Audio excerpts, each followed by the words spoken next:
eu sou o Gabriel Zaidan e esse é o nosso terceiro papo sobre empreendedorismo. Se você chegou aqui e não assistiu nem o primeiro e nem o segundo vídeo, eu não sei bem como você conseguiu fazer isso, mas procure em algum lugar que eles estão aqui. Vai ser super importante você assistir para você ter um contexto do que a gente estava falando antes.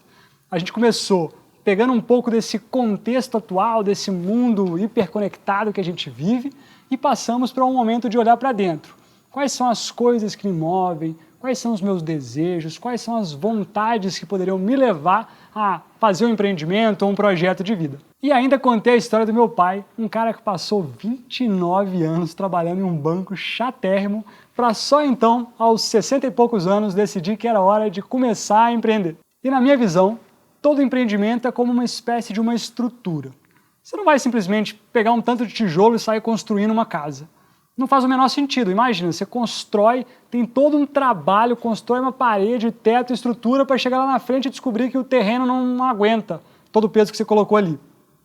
O que você faz antes, então? Você cria um projeto, você cria um plano, um planejamento de o que essa estrutura vai ser, como ela vai ficar, faz os cálculos e coloca tudo no papel. Isso não significa que essa estrutura vai ficar de pé e que ela vai ser ótima e que vai dar tudo certo. Nem de perto. Mas ela te garante pelo menos um pouco mais de chance de fazer isso dar certo. Num cenário ideal, a gente estaria conversando aqui sobre um plano de negócios, que é uma estrutura complexa, cheia de ferramentas, cálculos, métricas, que muitas vezes a gente vai precisar de um super investimento de tempo para poder fazer ela acontecer. Eu considero isso essencial para qualquer negócio, mas para esse vídeo a gente pode fazer um passo antes, que vai ajudar a gente a sair do lugar, dar uma movimentada e iniciar essa jornada. Então eu vou propor aqui 3 exercícios e se você está abrindo aí um negócio, um empreendimento, ou não, um projeto de vida, ou às vezes não está nem pensando nisso, mas mesmo assim, talvez o que a gente converse aqui possa fazer algum sentido em algum momento ou de alguma forma para você. Nosso exercício então consiste em 3 partes. A primeira delas é encontrar a sua proposta de valor. E o que é isso?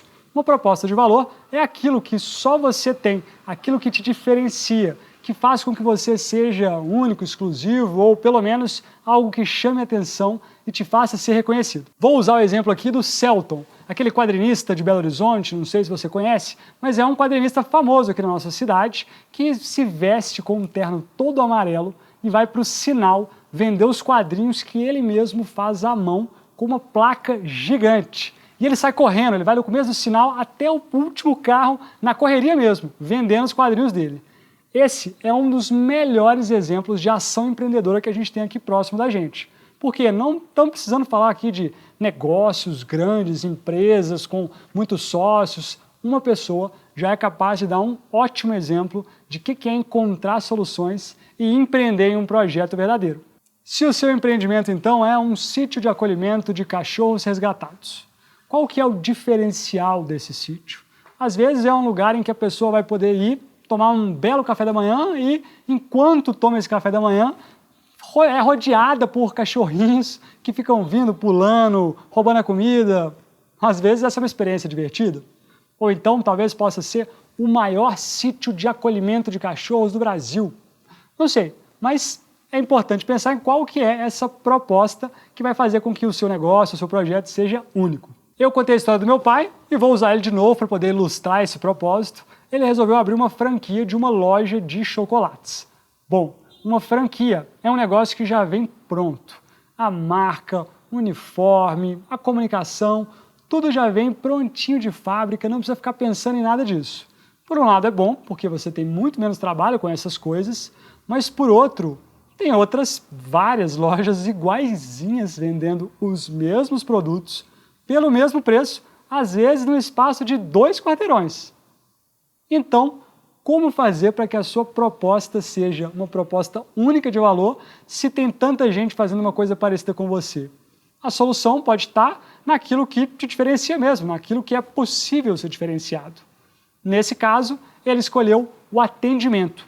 Então a proposta dele é ser a loja de chocolates dessa franquia de Belo Horizonte com o melhor atendimento da cidade.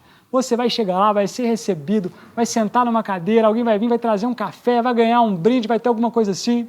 Mas não precisaria ser isso, não. Poderia ser, por exemplo, todas as terças-feiras essa loja vai ter Open Sorvete. Não sei. Às vezes, um Open Fondue. Às vezes, essa vai ser a primeira e única loja do Brasil que faz todas as suas entregas com bicicleta, porque ela quer ser uma loja super sustentável. Não importa qual seja o seu negócio ou projeto, é importante e dá para criar uma proposta de valor única.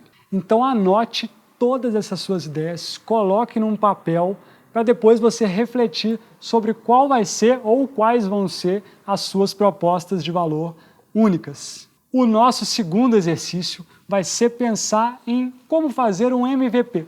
Se você acompanha basquete, talvez você já tenha escutado essa sigla, MVP, como Most Valuable Player, que é o jogador mais valioso do jogo ou do time. Nesse caso, não tem nada a ver com isso. A gente está falando aqui de mínimo produto viável, que é basicamente um protótipo. É um experimento que vai te ajudar a testar algo que você queira descobrir. Seja um negócio grande, um projeto de vida, um empreendimento só seu, não importa. Qualquer coisa é importante que a gente faça um teste antes de se jogar de vez na piscina. Pensa, por exemplo, se a sua missão for fazer um jantar para 100 pessoas. Agora imagina, você vai chegar lá no dia e vai simplesmente fazer esse jantar e descobre que o prato ficou ruim. Não é muito mais fácil você ir lá e fazer um teste antes para garantir que isso não vai acontecer? E por que se chama mínimo produto viável? Porque esse teste também não pode ser uma coisa muito onerosa, senão já nem faz tanto sentido. Imagina, se o seu jantar para 100 pessoas, o seu teste não pode ser um jantar para 50 pessoas. Acaba que não vai ser barato, vai te onerar muito e não vai resolver o seu problema.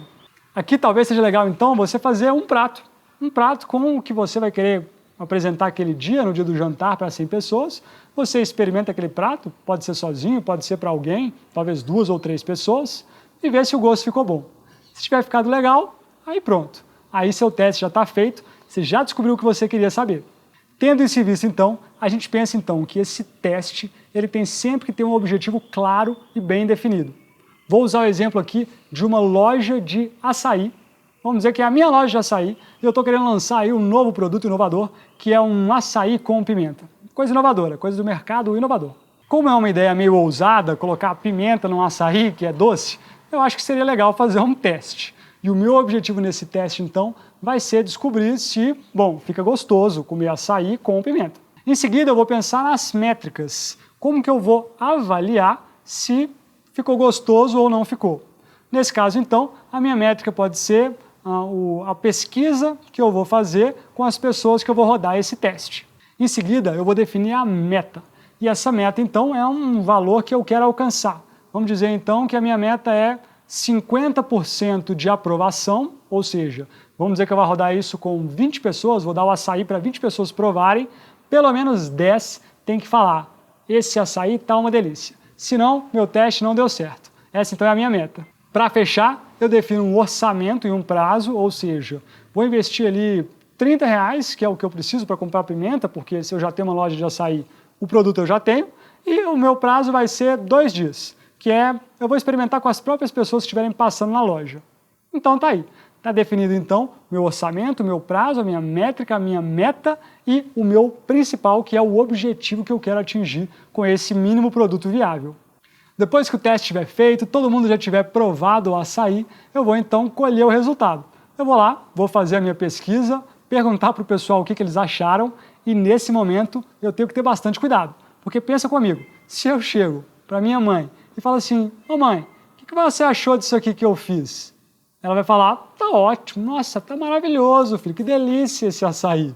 Ou então o contrário, às vezes a minha irmã, que às vezes pega no meu pé, vai falar assim, que porcaria é essa? Açaí com pimenta? Eu não vou nem provar.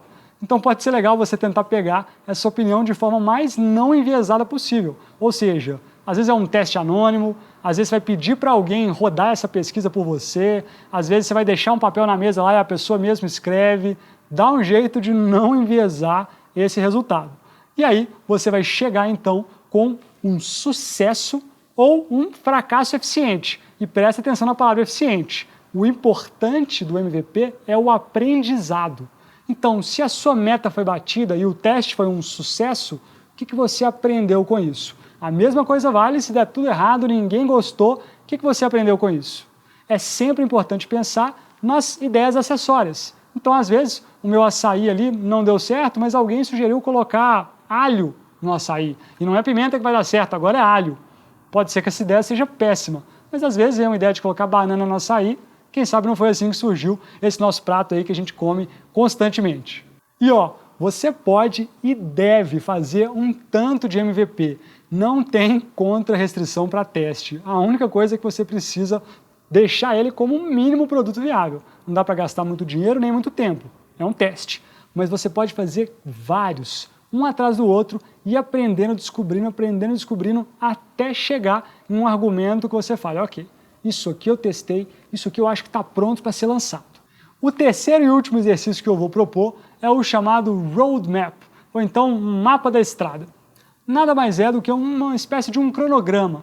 É um momento em que você vai parar, olhar para todos os desafios que você tem pela frente, para as ideias que você quer alcançar e vai planejar minimamente os seus próximos passos. Então, estamos falando aqui de talvez um intervalo de 2 meses, talvez 1 mês, 3 meses no máximo. Mais que isso, eu acho que vale a pena fragmentar. E aí você vai colocar lá, bom, o que é prioridade para mim? E vai colocando em sequência. Primeiro eu coloco isso, vai ser rodar o MVP. Em seguida, pensar sobre a minha marca. Depois, conversar com a pessoa experiente. Planejar os seus próximos passos, ainda que eles sejam mais abstratos mesmo. Então, rodar um teste, mas ainda nem sei qual. Mas é importante que você mapeie isso, distribua de forma factível. Ou seja, nada de colocar, abrir empresa, rodar, ganhar dinheiro, investir no banco, mudar de país. Não, calma lá. Estamos falando de 2 meses, pense em coisas factíveis e se a meta der certo, aí você parte para dobrar a meta. Então, quando você acabar o seu mapa da estrada, é só fazer outro. Esse é um trabalho constante que você tem que fazer e refazer, fazer e refazer e sempre planejar minimamente os seus próximos passos. Pessoal, fechamos aqui então as nossas 3 práticas, nossos 3 exercícios. A gente começou pensando em nossa proposta de valor, depois pensamos em MVP, que é o mínimo produto viável, e terminamos agora com o nosso mapa da estrada, ou seja, os nossos próximos passos. Para fechar então, alguns números. 53% das pessoas idosas não se enxergam como velhos. 46% dizem que o lazer é mais constante do que antes. E 66% dizem que já trabalharam demais e agora é hora de descansar, pisar um pouco no freio e aproveitar mais a vida. E eu não sei como você se encaixa nessa porcentagem, mas se você chegou até aqui, no mínimo, você ainda está interessado em procurar soluções, encontrar soluções. O dia vai chegar em que eu vou passar dos 60 e aí eu vou poder contar a minha própria história e falar por mim. Por agora, eu ainda não tenho esse lugar de fala, então eu só posso contar a história do meu pai, que decidiu empreender aos 60 e poucos anos, depois de trabalhar a vida inteira num banco chato, ou da minha mãe, que a cada momento desenvolve novas habilidades, mesmo habilidades tecnológicas. Quem sabe também, um dia eu posso contar a sua história, de uma pessoa que foi lá, buscou uma nova atividade, um novo empreendimento, um novo projeto, um novo caminho e começou aí uma jornada no empreendedorismo. E se você não se encaixa em nada disso e a sua vontade é só de ficar aí não fazendo nada, ou se você não tem o privilégio de poder escolher isso agora, espero que pelo menos tenha sido uma conversa agradável e que você tenha se distraído um pouco. Eu fico por aqui, boa sorte, um grande abraço e até mais.